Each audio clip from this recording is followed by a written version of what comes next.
ایک ماں کے رحم میں دو بچے تھے۔ دونوں آپس میں گفتگو کرنے لگے۔ ایک نے دوسرے سے پوچھا، کیا تم اس زچگی کی زندگی کے بعد بھی کسی زندگی پر یقین رکھتے ہو؟ دوسرے نے کہا، یقیناً زچگی کے بعد بھی کوئی نہ کوئی زندگی تو ہوگی۔ ممکن ہے کہ ہم یہاں اس لیے ہوں کہ خود کو آنے والی زندگی کے لیے تیار کر لیں۔ میرا نہیں خیال، پہلا بولا۔ بھلا وہ کس قسم کی زندگی ہو سکتی ہے؟ دوسرے نے کہا، مجھے نہیں معلوم، لیکن وہاں یہاں سے زیادہ روشنی ہوگی۔ ہو سکتا ہے کہ ہم وہاں اپنے پیروں سے چلیں اور اپنے منہ سے کھائیں۔ ممکن ہے کہ وہاں ہمارے پاس ایسے حواس ہو جن کے بارے میں ہمیں ابھی کچھ سمجھ نہیں ہے۔ پہلے نے مذاق اڑایا، کیا بے وقوفی ہے، پیروں سے چلنا ممکن ہی نہیں اور اپنے منہ سے کھانا مضحکہ خیز۔ ناف سے جڑی نالی سے ہمیں ہر وہ چیز مل جاتی ہے جس کی ہمیں ضرورت ہوتی ہے، لیکن یہ نالی چھوٹی سی ہے۔ جب یہ نالی صاف نہ ہوگی تب زندگی کا تصور بھی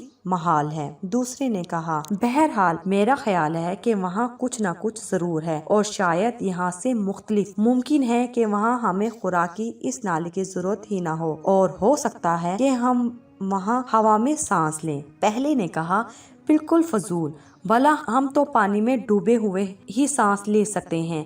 پانی کی تھوڑی سی بھی کمی ہو تو ہماری زندگی خطرے میں ہوتی ہے اور تم ہوا میں سانس لینے کی بات کر رہے ہو۔ اچھا چلو، اگر اس کے باہر بھی زندگی ہے تو کوئی کبھی وہاں سے واپس کیوں نہیں آیا؟ سمجھ لو کہ بس یہی زندگی ہے، اس کے بعد کچھ نہیں۔ دوسرا بولا، خیر میں یہ سب نہیں جانتا، لیکن مجھے یقین ہے کہ یہاں کی زندگی ختم ہونے کے بعد ہماری ملاقات ہماری ماں سے ہوگی اور وہی ہماری دیکھ بھال کرے گی۔ پہلا حیران ہوا، ماں؟ کیا تم واقعی ماں کے وجود پر یقین رکھتے ہو؟ ارے اگر ماں وجود رکھتی ہے تو ابھی وہ کہاں ہے؟ دوسرا بولا، مجھے لگتا ہے کہ ماں ہمارے چاروں طرف ہے، ہر جانب۔ ہم بھی اس کی وجہ سے ہیں، اس کے بغیر یہ دنیا جہاں ہم موجود ہیں وجود نہیں رکھ سکتی۔ پہلے نے اعتراض کیا، اگر ماں کا وجود ہوتا تو وہ مجھے نظر بھی آتی، مجھ سے بات بھی کرتی، اتنی چھپ کے نہ بیٹھی رہتی۔ اگر وہ ہم سے اتنا ہی پیار کرتی تو ہم کو ایسے نہ چھوڑتی۔ لہٰذا عقل یہی کہتی ہے کہ ماں کا کوئی وجود نہیں ہے، سب ہمارے دماغ کی پیداوار ہے اور کچھ بھی نہیں ہے۔